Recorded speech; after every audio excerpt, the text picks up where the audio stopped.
Hey, welcome to another episode of Veterans View.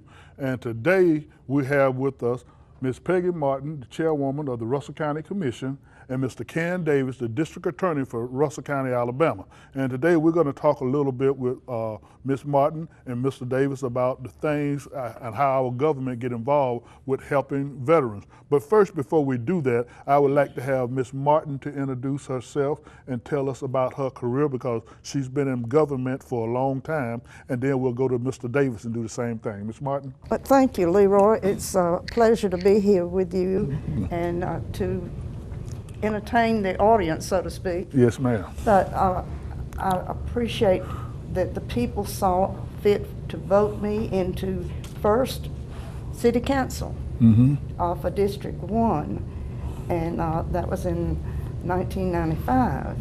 And then I decided that after Sammy Howard, his health began to be a problem for him, and he decided not to run for mayor. I said that, well, I'm gonna throw my hat in there and run for mayor. Okay. So, and I was able to be a success in that. And, but you know, Sonny Coulter was running then, and he's been mayor, you know, Yes, several times, and his health was giving him problems. And so actually it was just that his doctor had advised him not to run. So that was it was sad for me and for his family, you know. But there was the opportunity for me, and I appreciate that. And I've always felt that the Lord called me into public service. So I see myself as a public servant, not a politician. Yes, ma'am.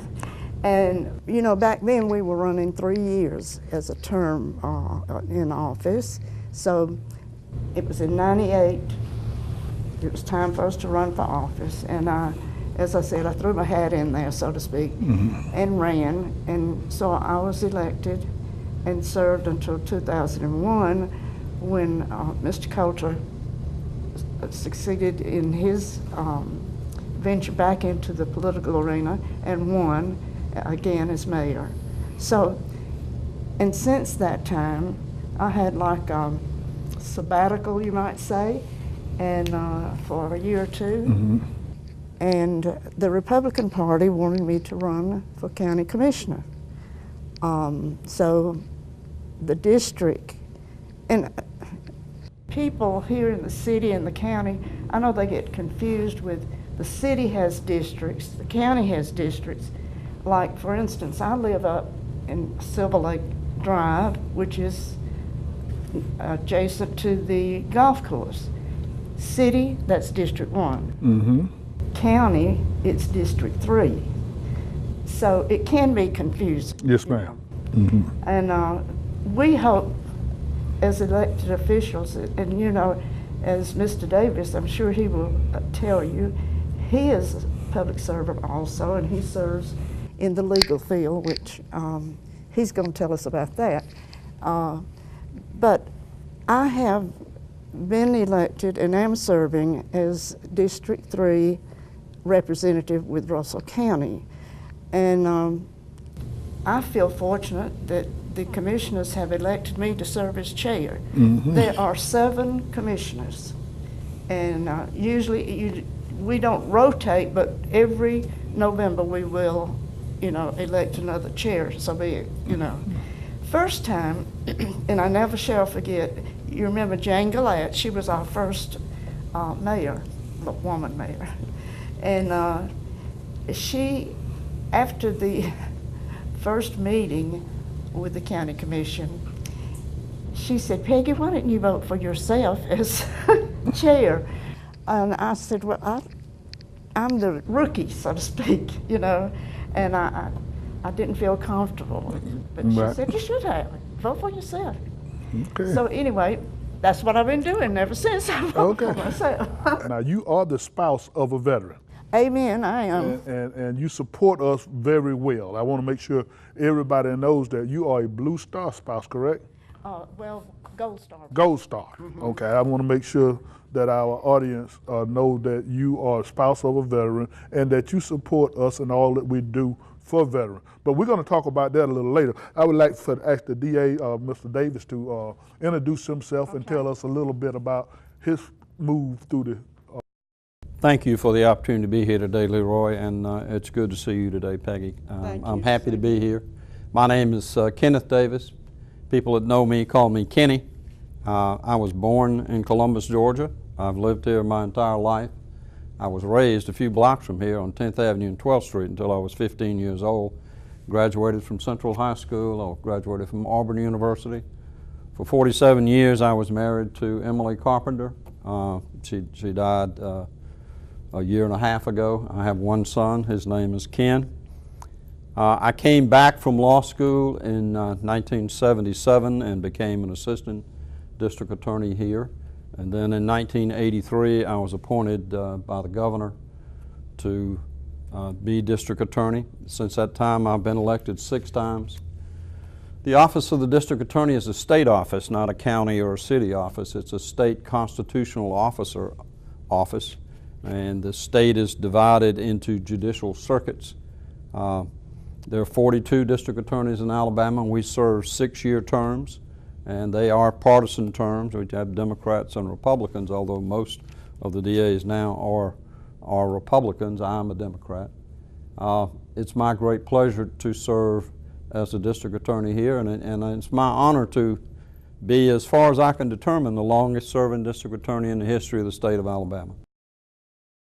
That's great. Now, you are a veteran also, Ken. I'm not, well, I was in the Alabama National Guard for 8 years, and of course I was on active duty for a while. So you are a veteran. So we want to thank you I like for to your think service. as veterans of people who have been in combat, like my father and my 3 uncles and my brother. They were all combat veterans, so I think there's a distinction there, but I'm glad to be called one. Thank you. You are a veteran, and the distinction is combat veterans, like the VFW, Veterans of Foreign Wars, you can only join them if you are a combat veteran. You can only join the American Legion if you serve during wartime. And so that's a distinction there. But as far as veteran goes, all you have to be to serve this one day and you are a veteran. And we thank you for your service. Now, we want to talk a little bit about and let the citizens, veterans and other citizens know what you do. And we're going to shoot over to you first, Mr. Davis, because we want to talk about something that we talked about before. And I think that veterans need to understand that they can't go to Veterans Court unless your office release them to go to Veterans Court. Well, it has to be approved by both myself and the circuit judge, Right. David Johnson. So you have to have 2 approvals, one from the judge and one from the district attorney.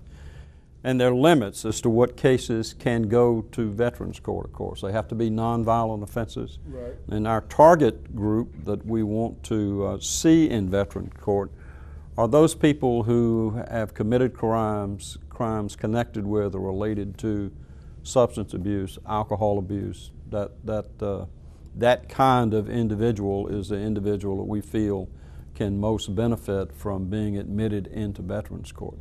The lion's share of the credit for Veterans Court here in Russell County goes back to Judge Johnson, Judge David Johnson, our circuit judge, who was I think the leading individual in getting our Veterans Court going. We certainly have cooperated and done all we can to further the Veterans Court, but it was Judge Johnson that was most instrumental in its introduction here.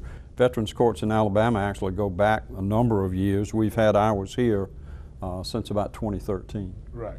And I work very well with Judge Johnson because I am the senior mentor for Veterans Court, and also Sheriff Taylor, which we've already had Sheriff Taylor on the program. So it's a vital part of the judicial system and how it works together. And we just want the veterans to understand that you don't need to be afraid to come to talk to myself, the district attorney, or any of his staff as well, because you're not going to get to the judge until you come through one of us, the sheriff, myself, or this attorney. And of course, our justice outreach social worker, Miss Marguerite High. And what we do is once someone is in jail, a veteran, and we normally look at it whether it's PTSD related, and they'll give me a call and I'll go down to the jail and interview them. And I'll get their information and I'll pass it on to Miss High, and she'll go into the VA system and see if that person is already registered in the system. If he is, we try to get him into a treatment program right away. He or she, and I always use he, but I mean both, male or female. But that's the side of the house that I wanted the veterans to understand, that they don't have to be afraid of our elected officials. They are here to help us, and they are helping us in trying to help veterans deal with PTSD and get the treatment that they need. Yeah, I think everyone needs to understand that the purpose in the program, it's multifaceted. We have a lot of purposes, of course, targets, and we want to reduce crime, obviously. Yes, sir.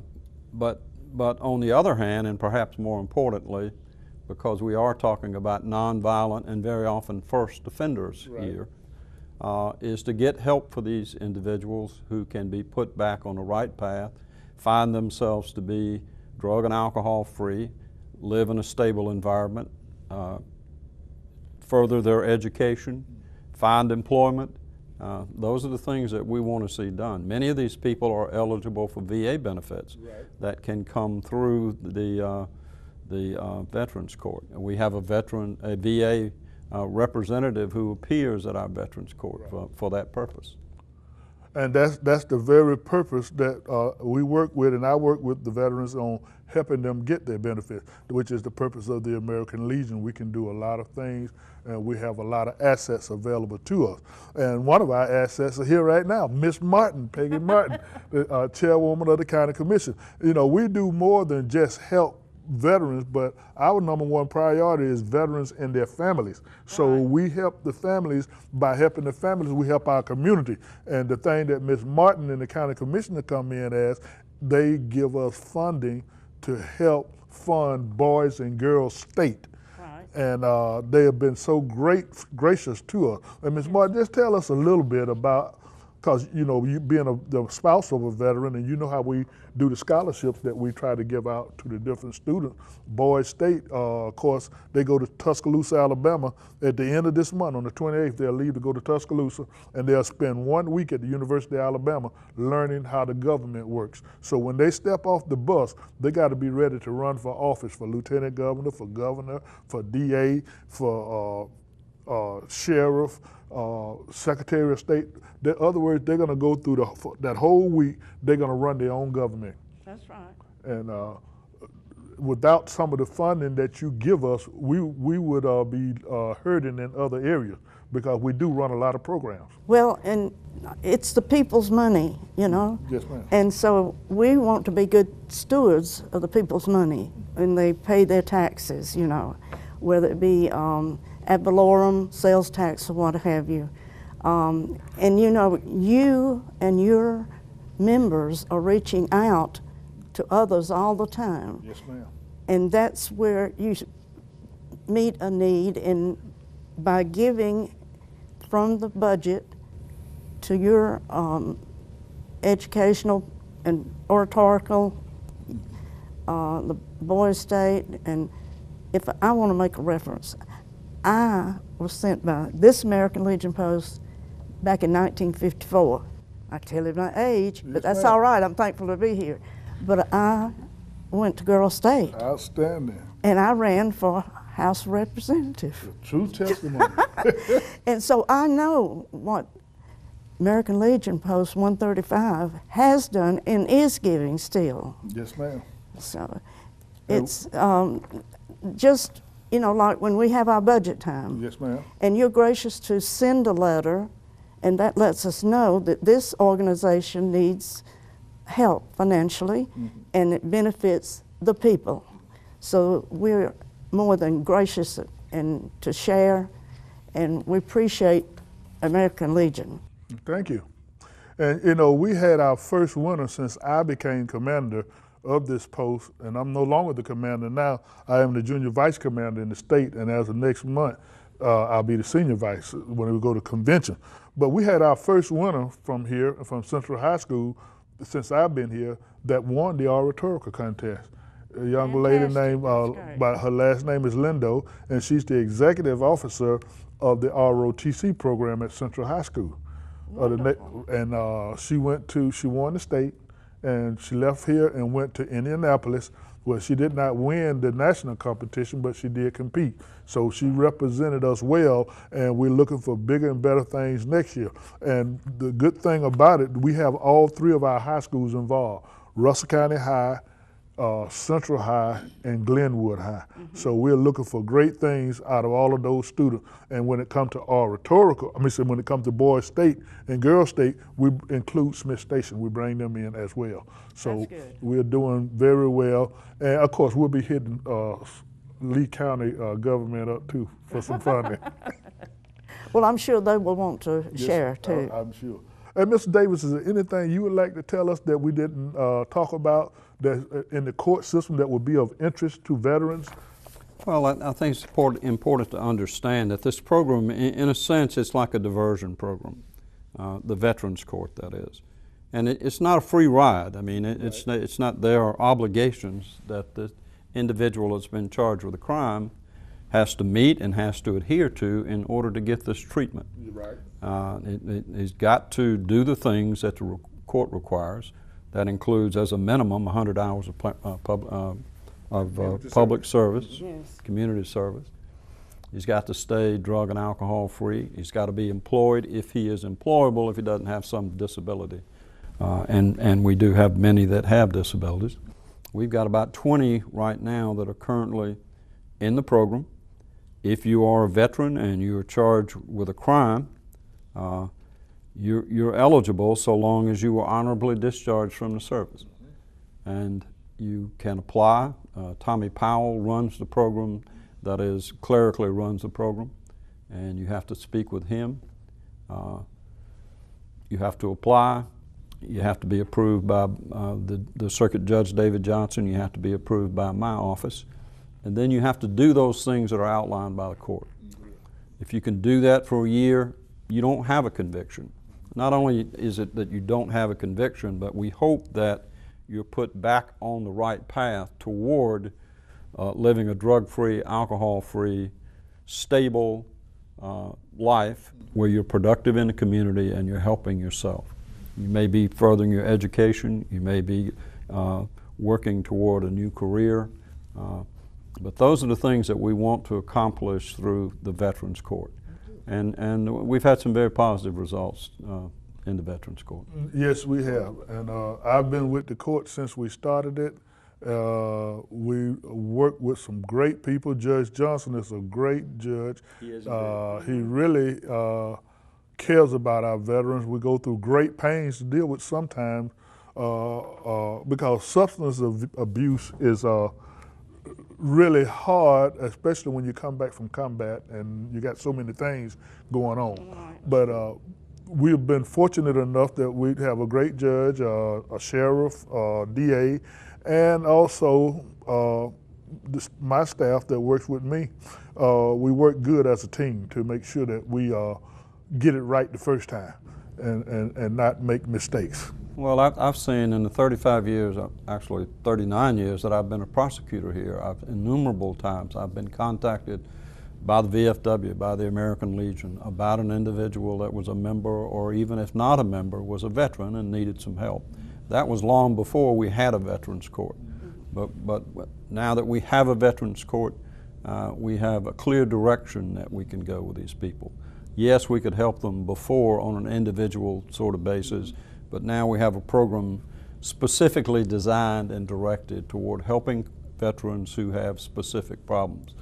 In this area, we probably have as rich a heritage of veteran service as anywhere in the United States of America. Yes, we do. We have a huge number of veterans from, I don't think there are any World War I veterans left, but we still have World War II veterans. My father was one, and Korean veterans, Vietnam veterans, veterans from the Gulf Wars. This area is rich in heritage, military heritage, and the heritage of men and women who serve their country, and we want to try to help them. Right.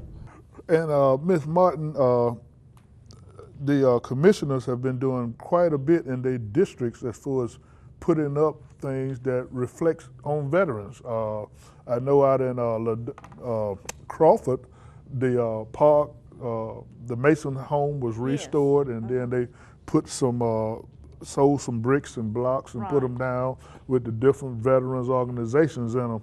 Do we have any more of that going on, that's gonna go on in different districts?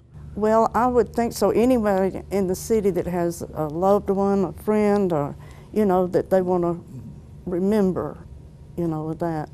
And Chance Corbett is the District Commission 6 out in Crawford.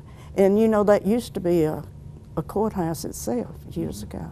So it has a lot of tourism, and that's what we're beginning to focus on, is tourism for Phoenix City. And that brings up that we're going to focus on tourism. It's the Veterans Park that we are currently raising funds for. And that truly will bring in tourism. And so I always want to say, while we're on this show, is buy a brick for $100 to put your father's name or your brother's or sister's name on it, and support that they serve this nation, they serve this state.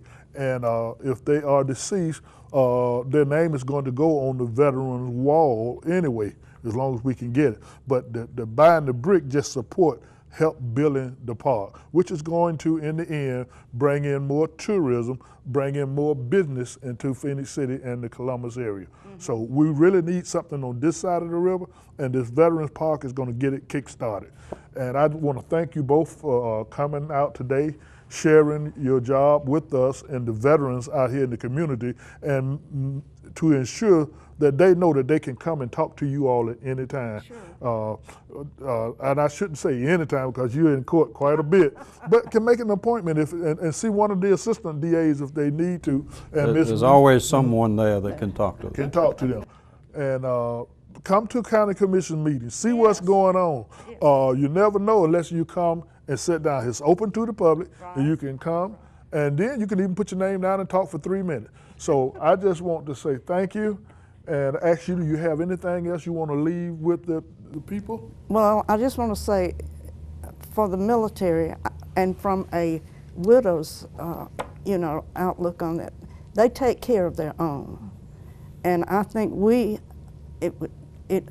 owe them this service they have given, even their life.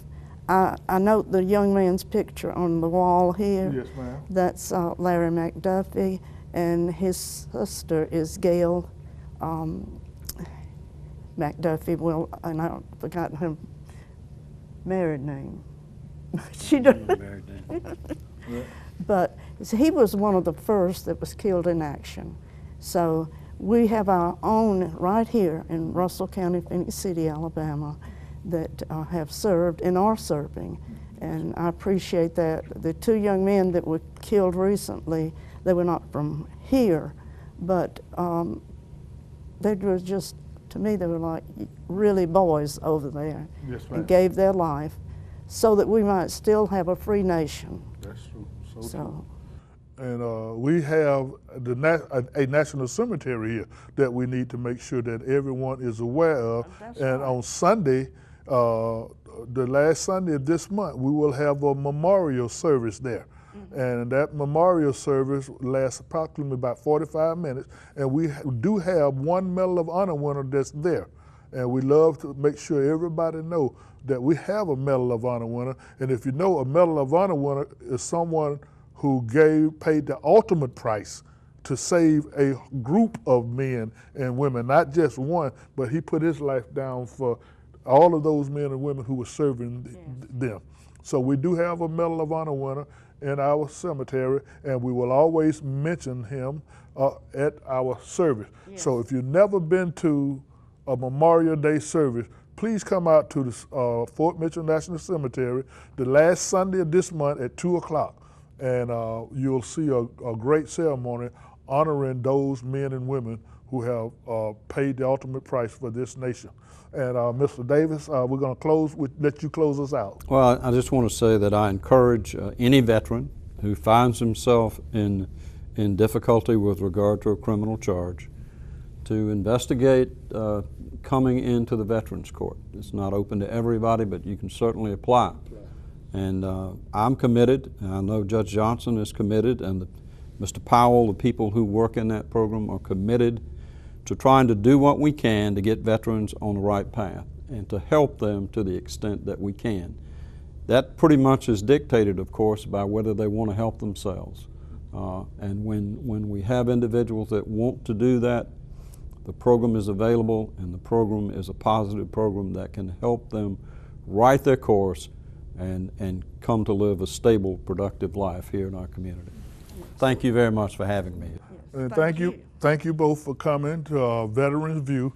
And I would like to say my number again. It's at the bottom of the screen. It's 706-718-4440. Come out and see us and even volunteer with us. You don't have to be a veteran. You can come in and volunteer and help us serve our community, because we can't help the community, the veterans in the community, unless we help the community as a whole. Yeah. So come out and work with us. Thank you.